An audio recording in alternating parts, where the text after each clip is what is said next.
Puji Tuhan ya, kita bisa berkumpul kembali di tahun yang baru ini. Ya, sudah lewat berapa waktu sekarang kita berkumpul kembali. Saya sukacita melihat ibu-ibu bisa datang hari ini, dan juga bagi ibu-ibu yang tidak bisa hadir, kiranya boleh tetap dikuatkan Tuhan. Ya, nah saudara-saudara, ketika kita masuk ke dalam tahun yang baru, biasanya kata apa yang kita ucapkan? Selamat tahun baru, semoga sukses, tahun ini lebih baik gitu ya, selalu begitu kita katakan. Tapi apakah benar setiap tahun kita mengatakan semoga tahun baru ini kita akan lebih baik? Kenyataannya begitukah? Begitu, ada, puji Tuhan gitu ya. Ada yang tidak? Ada juga ya. Puji Tuhan kalau itu semua apa yang kita katakan lebih baik, makin lama makin baik, makin baik, makin baik, makin mencapai apa yang Tuhan tetapkan buat hidup kita. Tapi kalau belum, ya, jika belum membaik, salah di manakah? Ya, apa yang salah dalam hidup kita? Nah, kita di sini usianya macam-macam ya. Saya lihat ada yang 20-an, ada yang masih 30-an, ada yang 40, 50, 60, bahkan ada yang mungkin ada yang 70. Belum ya? Hampir ya. Ya, puji Tuhan ya, kita dipelihara berapapun usia kita. Yang menjadi pertanyaan, di dalam usia kita saat ini, apakah kita masih mempunyai tujuan hidup? Pasti dong ya, pasti ya. Nah, karena kenapa? Kita ini hidup di dalam menghadapi berbagai pilihan ya. Kita hidup dimanapun, setiap hari pun ada pilihan-pilihan yang harus kita putuskan. Bukan hanya mana yang benar dan yang salah, bukan hanya baik dan tidak, tapi juga pilihan mana yang baik dan mana yang sesuai dengan kehendak Tuhan. Contohnya, ketika saya mendapatkan pekerjaan yang baik, posisi yang lebih baik, gaji yang lebih baik, baik kan semua? Ya, tapi betulkah itu kehendak Tuhan? Nah, itu menjadi pertanyaan kita ya. Kalau pilih yang salah dan benar kita tahulah. Tapi ketika pilih yang baik, tapi betul nggak itu kehendak Tuhan? Tidak mudah bukan? Ya, ketika kita melihat kita mau melayani Tuhan, kita udah tulus-tulus hati mau melayani Tuhan, tapi banyak tantangan gitu ya. Lalu ada tawaran di tempat lain, di kota yang besar gitu ya. Lalu mendapatkan fasilitas yang lebih besar, tentu baik dong sama-sama melayani. Kembali lagi, betulkah itu kehendak Tuhan? Ya, jadi kita bebas memilih apa saja yang Tuhan berikan kepada kita. Tapi tentu ada batasannya, ada bordernya, di mana kita tidak boleh melewati garis yang Tuhan tetapkan batasan itu. Ya. Masalahnya, apakah kita memilih kehendak kita atau kehendak Tuhan? Atau kehendak yang lain? Nah, itu menjadi pilihan di dalam hidup kita. Tidak mudah ya saudara-saudara, mengetahui kehendak Tuhan tidak mudah sekali lagi. Karena Tuhan kadang tidak memberikan sesuatu itu secara spesifik kepada kita. Seperti kepada Nabi Nuh, kamu harus bangun bahtera ya, jelas gitu ya.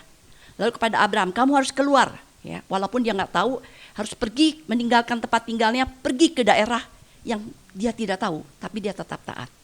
Nah, tidak seperti itu kadang-kala. Udah tahu aja kita masih kadang-kadang kok begini ya gitu. Apalagi kita belum jelas apa yang Tuhan kehendaki di dalam hidup kita. Nah, saudara-saudara, kehendak Tuhan pasti ada yang terbaik, kita setuju bukan ya? Terbaik. Tapi kadang-kadang kenyataannya seringkali ini benar nggak ya ketika kita ngadapin sulitan? Pertama kita merasa ini pimpinan Tuhan, ini kehendak Tuhan. Tapi begitu jalan nih, kok banyak sekali tembok yang harus kita hadapi gitu ya. Banyak sekali pengorbanan yang harus kita lakukan. Lalu kita kembali bertanya, Tuhan ini kehendak Tuhan bukan ya? Nah, saudara-saudara, di dalam menghadapi tahun 2023 ini, kita mau melangkah kemana? Kemana Anda mau melangkah? Ya, tentu kita harus punya pegangan. Di dalam kitab Yeremia 29 ayat 11 dikatakan, demikian firman Tuhan. Sebab aku ini mengetahui rancangan-rancangan apa yang ada padaku mengenai kamu. Demikianlah firman Tuhan. Yaitu rancangan damai sejahtera dan bukan rancangan kecelakaan. Untuk memberikan kepadamu hari depan yang penuh harapan. Siapa yang lebih tahu, Tuhan apa kita, tentang rancangan masa depan kita? Tuhan, ya. Tapi seringkali kita lebih sok tahu, bukan ya, dalam menghadapi hidup ini. Tuhan mengetahui rancangan apa yang ada padaku, mengenai kamu. Demikianlah firman Tuhan. Rancangan apa? Damai sejahtera, bukan kecelakaan. Jadi seringkali rancangan Tuhan bukan satu iming-iming kita mendapatkan satu materi yang lebih banyak, jabatan yang lebih tinggi, ya, lebih dihormati orang, bukan. Tapi Tuhan menjanjikan damai sejahtera. Ya, damai sejahtera untuk memberikan kepadamu hari depan yang penuh harapan. Meskipun banyak kesulitan, meskipun banyak tantangan, tapi ada harapan. Itu yang Tuhan janjikan kepada kita. Kemudian ayat berikutnya saya ambil dari Roma 12 ayat 2. Mungkin kita baca sama-sama ya, ibu-ibu. 1, 2, 3. Janganlah kamu menjadi serupa dengan dunia ini, tetapi berubahlah oleh pembaharuan budimu, sehingga kamu dapat membedakan manakah kehendak Allah, apa yang baik, yang berkenan kepada Allah, dan yang sempurna. Jadi saudara-saudara, ketika kita menentukan pilihan dan hidup di dalam dunia ini, ingat, kita jangan menjadi serupa dengan dunia ini. Tapi berubahlah oleh pembaharuan budimu, sehingga kita dapat membedakan manakah kehendak Allah, apa yang baik, yang berkenan kepada Allah, dan yang sempurna. Tawaran dunia lebih menggiurkan kelihatannya, ya. Banyak sekali tawaran-tawaran dunia dan itu lebih real kelihatannya buat kita. Ya, kalau kehendak Tuhan kadang-kadang kita masih, ini kehendak Tuhan bukan ya, ini bukan kehendak Tuhan ya, atau ini kehendak saya ya, gitu kan. Batasannya agak tipis, tetapi ketika kita melihat tawaran-tawaran dunia itu ada di depan mata kita, kelihatan kita, di depan kita sekali ya. Tapi dikatakan jangan serupa dengan dunia ini. Berubahlah oleh pembaruan budimu. Berubahlah ya. Jadi kita bukan mengikuti, tapi kita harus berubah dalam akal budi kita, dalam tingkah laku kita, dan bisa membedakan manakah kehendak Allah yang baik, yang berkenan kepada Allah dan yang sempurna ya. Jadi bukan cuma baik, tapi kehendak Allah dan yang sempurna. Mungkin satu ayat lagi saya ambil di dalam kitab Efesus 5 ayat 15 sampai 17. Saya bacakan untuk ibu-ibu. Karena itu, perhatikanlah dengan seksama bagaimana kamu hidup. Janganlah seperti orang bebal, tetapi seperti orang arif. Dan pergunakanlah waktu yang ada, karena hari-hari ini adalah jahat.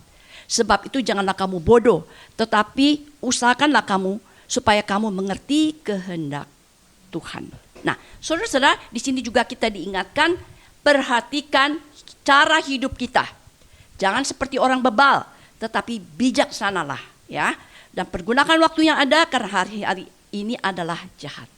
Seringkali kita di dalam menjalani hidup ini ada pilihan-pilihan dan tidak selalu mulus gitu ya.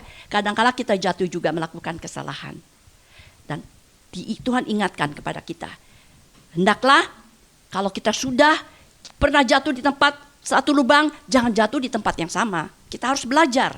Kita harus memperbaiki hidup kita supaya kita jangan disebut sebagai orang yang bodoh ya. Kalau orang bodoh udah jatuh di situ, dia balik lagi, jatuh lagi gitu ya. Tapi sebagai orang yang bijaksana, jangan jatuh ke tempat yang sama. Jangan berbuat dosa yang sama ya. Supaya kamu makin mengerti lagi kehendak Tuhan. Nah, Tuhan itu mempunyai rencana khusus bagi setiap orang. Bagi kita, ibu-ibu, bagi saya, bukan hanya kepada hamba Tuhan, pemimpin agama yang hebat-hebat, tokoh-tokoh, tapi kepada setiap kita umatnya. Orang percaya Tuhan punya rencana yang khusus ya. Jadi bukan berarti kita menunggu rencana Tuhan, lalu kita berdoa, Tuhan ini rencana Tuhan bukannya, dan kita tidak pernah melakukan apa-apa. Cuma berdoa, diam, tunggu apa yang Tuhan kerjakan, tapi kita nggak mau mengerjakan apa. Ya, di dalam hidup kita, di dalam menjalani untuk mencapai rencana Tuhan, kita harus melangkah. Ya, kita melangkah, Tuhan yang memimpin, bukan kita diam di tempat. Tuhan memimpin tapi kita diam aja. Tuhan udah sediakan satu mahkota di depan, tapi kita nggak pernah menjalan ke situ. Kita cuma lipat tangan berdoa aja. Ya kita kan nggak sampai ke situ, ya. Tapi kita harus mencapai dengan apa? ada bagian kita, mengerjakan bagian yang Tuhan sudah tetapkan bagi hidup kita. Tetap melangkah dan taat di dalam jalurnya Tuhan, ya. Jadi kalau saudara-saudara, kalau kita sakit gitu ya, kalau kita sakit kita perlu berobat, bukan ya? Kalau sudah berobat nggak sembuh, mungkin kita perlu pergi ke dokter, perlu advice dari dokter, apa saran dokter gitu. Kita bukan hanya berdoa saja. Tuhan lebih berkuasa, betul. Tuhan tapi di atas tabib, betul. Tapi Tuhan bisa pakai obat, Tuhan bisa pakai dokter untuk penyembuhan. Jadi kita pergi berobat gitu ya. Penyembuhan adalah bagian dari Tuhan. Bagian kita adalah kita melakukan pengobatan, berobat gitu ya. Itu bagian kita. Tapi sembuh atau tidak terserah Tuhan. Ya. Nah, bagaimana kalau kita salah ambil keputusan? Ya, di dalam hidup kita banyak pilihan-pilihan, kadang-kala kita ambil keputusan. Saya ambil satu contoh yang cukup menarik, yaitu kehidupan Musa. Ya, Musa sebagai tokoh yang luar biasa pernah melakukan kesalahan? Pernah. Ya, jadi setiap orang mungkin pernah. Bukan mungkin, pasti pernah melakukan kesalahan. Musa dipanggil Tuhan untuk memimpin bangsa Israel keluar dari Mesir. Ya. Sampai waktu dia lahir pun seharusnya dia harusnya mati lah gitu ya, meninggal. Karena semua anak-anak bangsa Israel harus dibunuh. Tapi kita melihat kedaulatan Tuhan. Musa diselamatkan sampai dia bisa masuk ke istana. Dan hidup di istana selama 40 tahun. Di sanalah dia dibina, ya, digembleng sebagai orang yang hebat gitu untuk menjadi pemimpin di dalam istana itu. Kemudian dia melakukan kesalahan, yaitu apa? Dia membunuh pengawas daripada budak. Yang siapa yang dia bela? Orang Israel, ya. Dia bela, dia bunuh pengawasnya itu. Tapi setelah kejadian itu apa yang terjadi? Dia malah diuber-uber. Siapa yang memberitahu? Orang Israel. Orang Israel yang dibela malah memberitahu yang membunuh adalah Musa, sehingga dia harus lari. Saudara bisa melihat dia membuat sesuatu sebenarnya menolong bangsa Israel, tapi malah dia yang kena getahnya gitu ya. Kena getahnya oleh orang yang mau ditolong. Ya. Sakit nggak? Kalau kita udah nolong orang, orang yang tolong kita yang menyakiti kita. Sakit ya. Tapi di sini kita belajar bahwa kesalahan kita pun, ketika orang membuat jahat kepada kita pun, Tuhan bisa pakai untuk mendatangkan kebaikan. Ya. Tuhan membentuk Musa akhirnya. Setelah 40 tahun di istana, dia lari ke pelarian di gurun, disitulah Musa dibentuk Tuhan. Ya. Dibentuk oleh Tuhan sehingga dia boleh dipanggil memimpin bangsa Israel keluar dari Mesir selama 40 tahun perjalanan.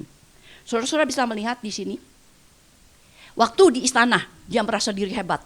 Hebat dong ya, orang ada di istana, anak pangeran gitulah ya kira-kira ya. Karena dia dipelihara oleh istri daripada Firaun gitu. Merasa diri hebat, I'm everything. Ya. Sehingga dia punya power, apapun yang dia lakukan sampai dia bisa berani untuk membunuh orang Mesir itu. Karena berapa? Karena dia merasa dia punya kekuatan. Tapi di situ kita melihat dia malah harus lari ke padang gurun, ya, karena kesalahan yang dilakukannya. Dan disinilah dia merasa diri, saya bukan siapa-siapa, I'm something, tapi bukan siapa-siapa. Sampai Tuhan memanggil dia untuk membawa bangsa Israel keluar dari tanah Mesir. Musa memimpin, disinilah dia merasa diri bukan apa-apa. I'm nothing. Tuhan membuat dia menjadi seorang yang everything sampai menjadikan dia nothing. Ya. Paling bawah. Kenapa dia merasa nothing? Karena di dalam perjalanan di padang gurun untuk menuju keluar dari tanah Mesir itu, Musa harus memimpin 600.000 orang laki-laki. Belum anak, belum perempuan. Ya. Saudara bisa kalikan, mungkin bisa kali 3, bisa kali 4 kalau anaknya 2 gitu kan. Saudara bayangkan, dari mana makannya? Apakah Musa sedemikian bisa mengelola makanan untuk dibawa? Kurang lebih kalau kali 4 2,4 juta gitu ya. Kalau kali 3 1,8 juta. Bagaimana cara kasih makanannya seperti demikian? Nah, disitulah Musa melihat kedaulatan Tuhan. Tuhan memberi makan mana dan burung setiap hari. Situlah Musa menang bahwa saya tidak apa-apa. Ada kedaulatan Tuhan. Dari Musa yang merasa hebat, dia merasa nothing. Sampai dia melihat ini kedaulatan Tuhan. Ya. Dan saudara-saudara bisa kita lihat di sini bahwa di dalam keberadaan nothing ini, rencana Tuhan tidak pernah gagal. Ya. Tuhan sudah merencanakan hidup Musa seperti apa. Memimpin bangsa Israel keluar Mesir. Ketika dia lari pun Tuhan tetap memimpin dia untuk bisa kembali. Begitu juga dengan kita. Ya, ibu-ibu, saudara-saudara sekalian yang dikasihi Tuhan sebagai umat Tuhan. Ketika kita salah memilih, ketika kita salah jalan, ya, kita pernah ya pasti kalau kita flashback hidup kita tahun-tahun lalu, aduh kenapa saya lakukan ini ya, kenapa saya begini ya. Ada saat-saat momen di mana saya gagal, di mana saya jatuh. Tapi ingat, kita harus kembali ke jalan yang benar, kembali jalan yang Tuhan tetapkan, supaya rencana Tuhan bisa terwujud di dalam hidup kita. Rencana Tuhan tidak pernah gagal, tetapi seringkali kita tidak tahu yang membuat hidup kita berliku-liku. Seharusnya kita bisa lurus, tapi karena kesalahan atau kelalaian kita, kebodohan kita seringkali berliku-liku dalam hidup ini. Ya, jadi saudara-saudara, saya tidak tahu apa yang sudah saudara-saudara ibu-ibu lakukan di dalam hidup ini, ya. Tapi saya percaya bahwa ada satu momen di mana kita merasakan ada satu kegagalan. Kembalilah ke jalan Tuhan, gitu ya. Dan ada satu titik-titik di mana kita mencapai puncak. Jangan lupa, itu bukan karena kuat kuasa kita, tapi ada kedaulatan Tuhan, ada rencana Tuhan yang Tuhan mau kerjakan melalui hidup kita. Ya, jadi saudara-saudara, dengan demikian kita bisa melihat Tuhan akan bekerja di dalam kesalahan yang kita lakukan pun Tuhan masih tetap bekerja. Arahkan hati kita kembali kepada jalur Tuhan. Ya. Untuk itu saudara-saudara, bagaimana kita melangkah ke depan? Ya, kalau saya tanya ibu-ibu, saudara-saudara, bapak-bapak punya tujuan hidup? Pasti punya tujuan hidup, ya. Pasti jawabnya punya. Enggak tahu yang muda-muda. Punya tujuan hidup atau sekedar saya menjalankan aja, gitu ya. Yang usia sudah pengalaman, ya, punya pengalaman lebih banyak, mungkin lebih mengalami suka duka lebih banyak, ya. Seharusnya kita katakan bahwa orang-orang yang berusia itu akan lebih bijaksana, ya. Pengalaman-pengalaman hidup membuat kita lebih bijaksana mengambil satu keputusan, ya. Dan untuk kita bisa melangkah bersama Tuhan, hidup dipimpin oleh Roh Kudus, yang pertama adalah kita mengenal Allah dan kebenarannya. Bagaimana kita bisa berjalan dengan Allah kalau kita tidak mengenal siapa itu Allah? Jadi tentu kita harus mengenal siapa Tuhan kita, siapa Allah kita yang kita sembah. Ketika kita mengenal Allah dan kebenarannya, maka kita akan mengetahui apa kehendaknya. Ya.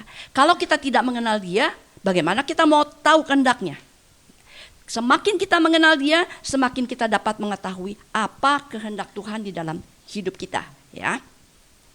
Jadi saudara-saudara, ketika kita mengatakan kalau saya mau mengenal Tuhan, saya mau mengenal Dia lebih dalam lagi. Satu hal yang mungkin kita ingat, kita kenal siapa Allah kita. Allah kita mempunyai karakter seperti apa? Kudus, ya, suci, adil, benar, kemudian kasih, bijaksana. Nah, itu karakter yang Tuhan miliki. Jadi ketika kita mengambil keputusan, kita masih belum pasti ini kehendak Tuhan atau bukan. Ingat, adakah kasih di situ? Adakah kebenaran yang kita ambil putusan? Adakah keadilan di situ? Adakah kesucian? Adakah kesetiaan?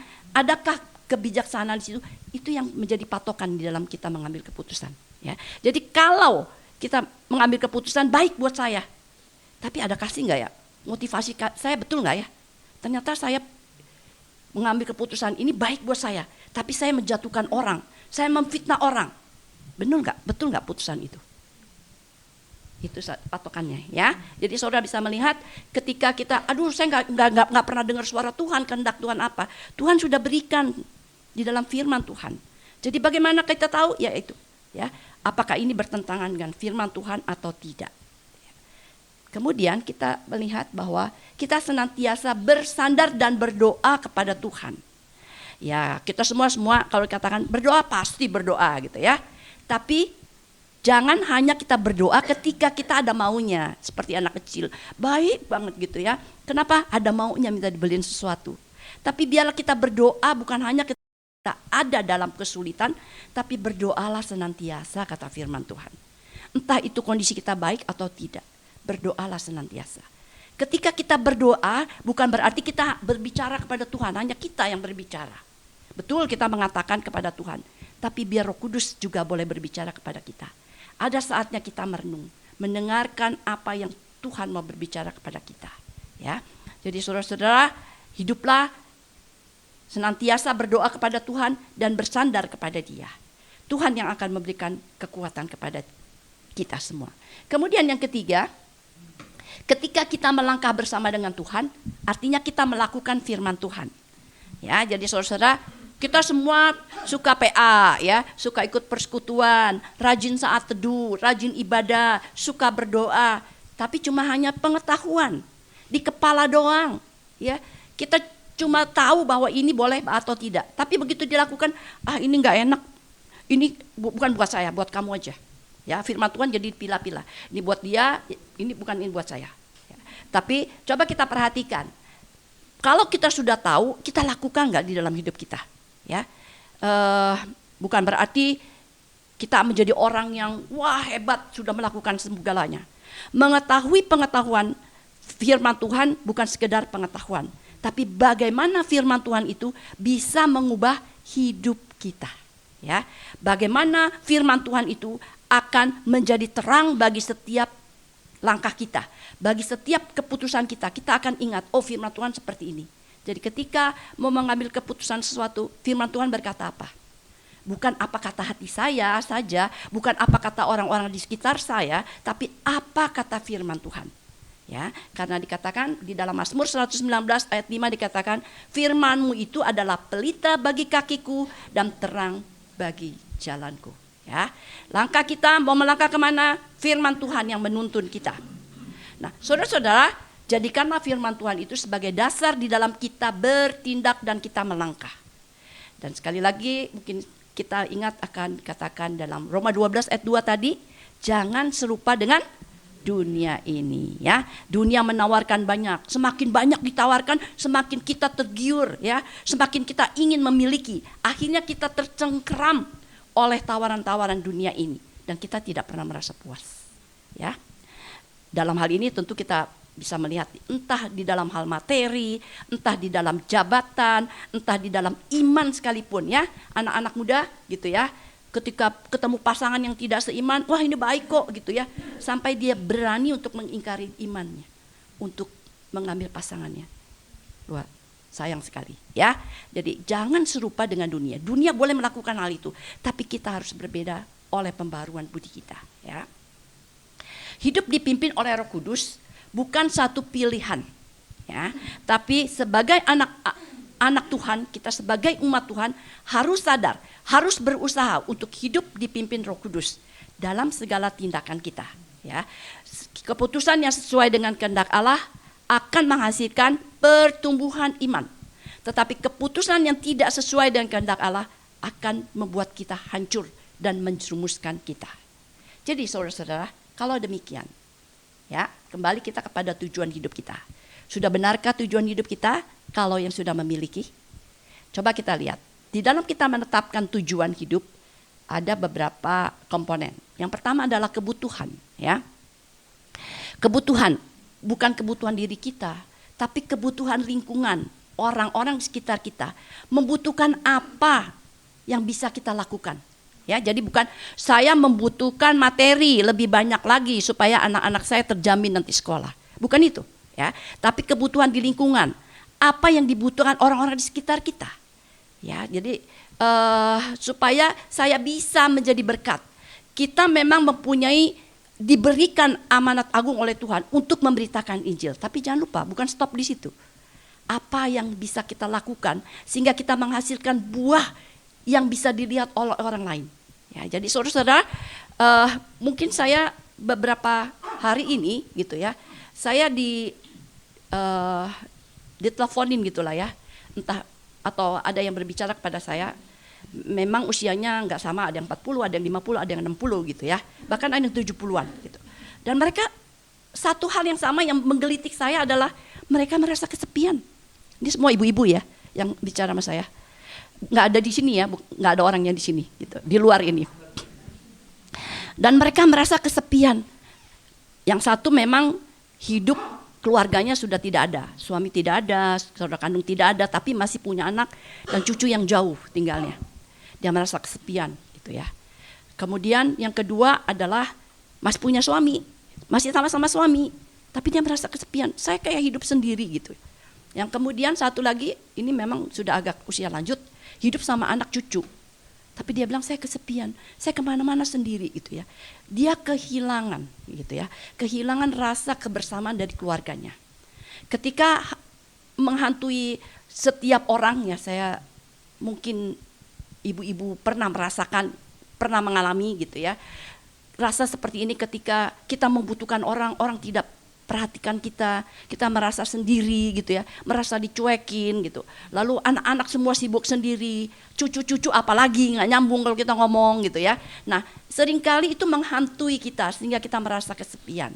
Nah, saudara-saudara, kebutuhan yang saya lihat di dalam apa yang saya alami ini adalah satu, orang membutuhkan satu teman untuk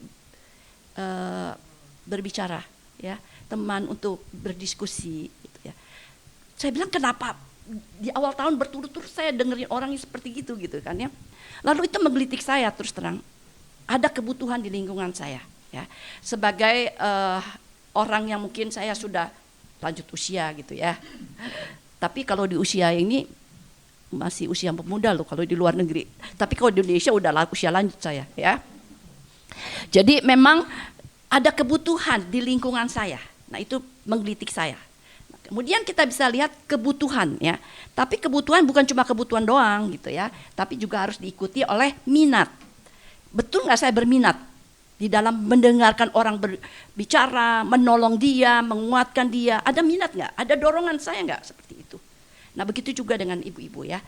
Ketika saya di sekeliling saya ada kebutuhan di lingkungan yang saya yang seringkali saya dapatkan gitu ya, meminta bantuan kepada kita gitu ya, mau sharing kepada kita, mau nggak kita memberi telinga kita, mau nggak kita memberikan tangan kita untuk menolong dia, ya.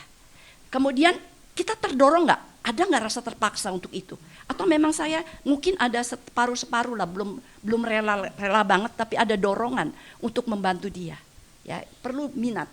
Kemudian kemampuan, seringkali alasannya aduh saya nggak mampu. Saya kan bukan pendeta, saya kan bukan hamba Tuhan yang full time, jadi bagaimana saya mau memberikan telinga saya kepada orang-orang? Ingat ya, ketika Tuhan memberikan kepada kita satu kebutuhan di lingkungan kita, memberikan motivasi kepada kita, dorongan, Tuhan akan memberikan kemampuan kepada kita. Bukan karena saya mampu untuk melakukannya, tapi karena Tuhan memberikan kemampuan, sehingga saya boleh melayani orang-orang di sekitar kita. Ya, jadi saudara-saudara,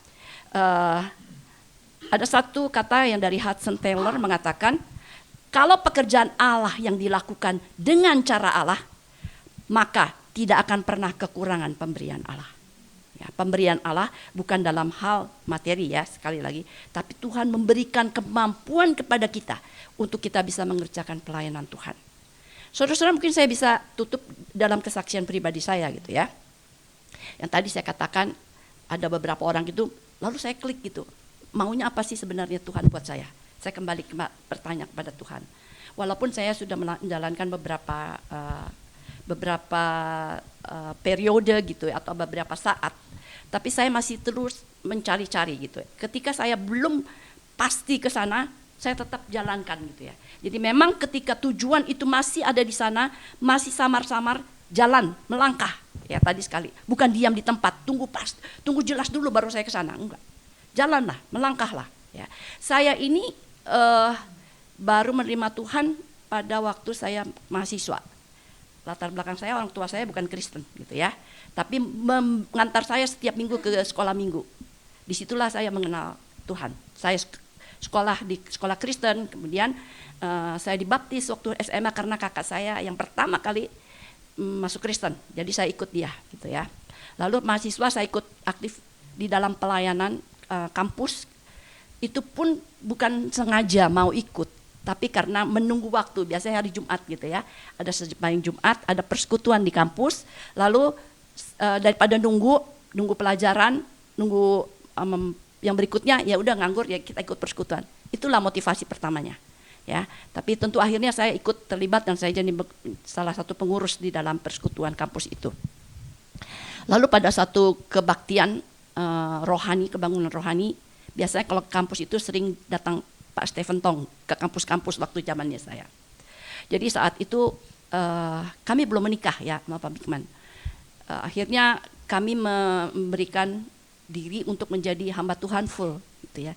Saya nggak tahu itu karena dorongan Tuhan atau saya waktu itu, cuman saya tergerak untuk maju. Pada waktu saya masih belum menikah. Ya. Lalu akhirnya kuliah saya baru ngajar sekolah minggu. Sekolah minggu hampir belasan tahun lah ya gitu. Nah, saudara-saudara, yang mau saya katakan adalah perjalanan waktu sangat panjang. Sudah berapa puluh tahun yang lalu gitu ya. Tapi makin sekarang saya makin melihat gitu ya.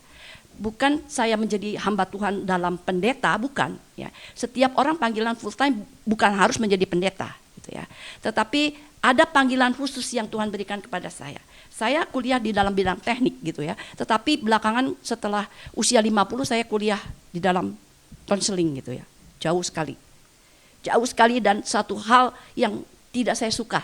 Salah satu mata pelajaran psikologi adalah satu bagian yang saya tidak mau masuki. Ketika saya lulus SMA, psikologi saya coret, tidak akan masuk di dalam daftar saya. Saya tidak suka. Tapi ketika saya kuliah kembali, saya mulai dibukakan gitu ya.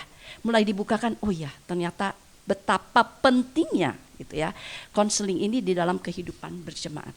Itu yang saya sadari. Tapi waktu pertama-tama kuliah juga saya masih aduh gitu ya. Kenapa sih saya kuliah ini mending yang lain gitu kan. Nah kemudian akhirnya saya selesai kuliah, belum lama nih ya. Belum lama baru selesai karena saya sempat stop karena kesibukan dan juga ada beberapa hal, Pak Bikman sakit gitu ya. Setelah meninggal saya diajak lagi sama teman saya, ayo lanjutin gitu. Saya tinggal bikin tesis sih sebenarnya. Saya bilang, aduh saya nggak perlu ijazah, yang penting ilmunya saya udah dapat semua gitu. Saya tinggal bikin tesis, nggak perlu saya bilang gitu kan. Ayolah nggak apa-apa gitu. Ternyata saya ikut juga ya karena pas pandemi jadi bisa online gitu, jadi nggak terlalu ribet lah kuliahnya. Dan akhirnya saya bisa selesai. Lalu setelah selesai, saya kembali mau ngapain ya saya setelah selesai gitu ya. Apakah saya cuma menunggu gitu kan, menunggu orang gitu. Lalu teman saya juga ngajakin, ayo kita bikin satu tim. Oke, saya bilang, kita punya satu tim. Terus gimana ya? Kan perlu biaya gitu ya. Kalau pakai ruangan di sini nggak mungkin lah gitu ya yang ada. Lalu tiba-tiba saudara saya menawarkan, saya punya ruko kosong nih katanya. Terus mau dipakai nggak? Buat apa ya? Buat restoran, saya nggak bisa masak gitu kan ya. Nggak hobi masak. Terus buat apa ya? Buat kasih ngeles-ngeles. Ya saya juga nggak ahli-ahli banget gitu kan. Lalu kita kerjasama aja lah gitu. Lalu tiba-tiba setelah besoknya saya pikir, oh iya kenapa nggak saya bikin ini ya, tempat buat konseling saya bilang. Lalu saya ajak teman-teman saya yang lain gitu. Tapi ini belum terwujud ya. Ini masih wacana. Saya tidak tahu ini akan terjadi, terwujud atau tidak. Saya belum tahu. Tapi saya sudah melihat kira-kira Tuhan melangkah saya kemana. Itu yang saya bagikan kepada saudara-saudara. Perjalanan waktu yang sangat panjang gitu ya. Saya merasa dipanggil Tuhan pada waktu saya mahasiswa, tapi saya bukan menjadi hamba Tuhan gitu ya. Tapi Tuhan memang memakai saya pada bagian yang lain. Nah, ibu-ibu, itu kesaksian hidup saya, perjalanan hidup saya yang mungkin berbeda dengan ibu-ibu. Temukanlah tujuan hidupmu, apa yang Tuhan rencanakan di dalam hidupmu.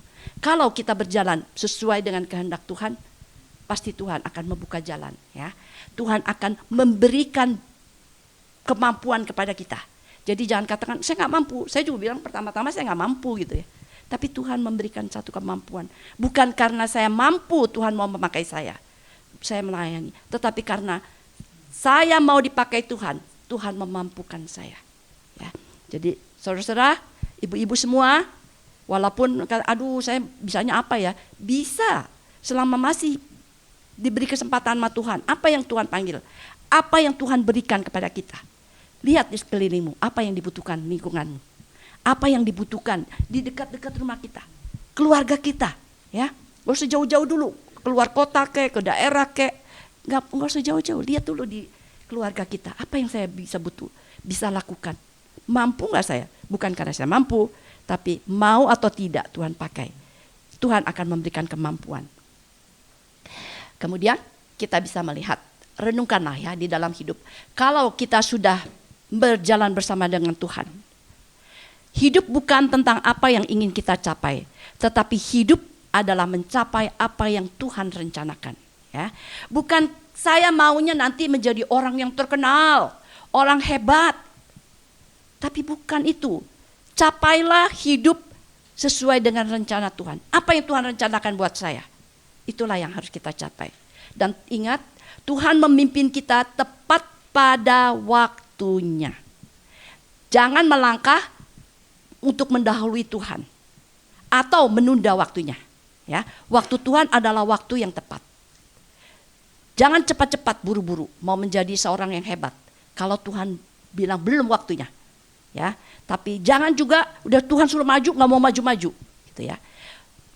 Tuhan akan memberikan sesuatu tidak pernah salah buat kita, dan yang terbaik yang Tuhan berikan kepada kita. Sekarang cuma pertanyaan kepada kita, maukah kita dipakai Tuhan sesuai dengan rencana Dia? Bukan sesuatu yang mulus-mulus loh ya. Ada kesulitan, ada hambatan. Mau? Mau? Mau ya, karena belum ada hambatan. Begitu ada tawaran, kamu harus pergi ke desa-desa yang di pelosok-pelosok ya. Aduh, bukan, itu bukan bagian saya, itu bagian hamba Tuhan yang lain gitu ya. Yang sudah biasa, saya mah bagiannya di kota loh ya, yang bisa melayani. Saya ini nggak bisa loh ngadepin orang-orang di desa-desa, saya cuma bisa di kota. Ya, itu salah satu contoh saja ya. Tapi bukan berarti kita harus semua ke desa untuk melayani. Di mana Tuhan tempatkan kita, pada waktu mana Tuhan panggil kita. Ya, jadi saudara-saudara, itulah bagian yang bisa mengingatkan kita supaya kita bisa melangkah di masa depan bersama dengan Tuhan. Bukan karena keinginan kita, bukan karena kemauan kita, bukan karena tawaran dunia yang menggiurkan, tapi karena Tuhan yang memberikan kepada kita. Tuhan pemilik segala sesuatu yang ada di dalam dunia. Amin. Kita tundukkan kepala.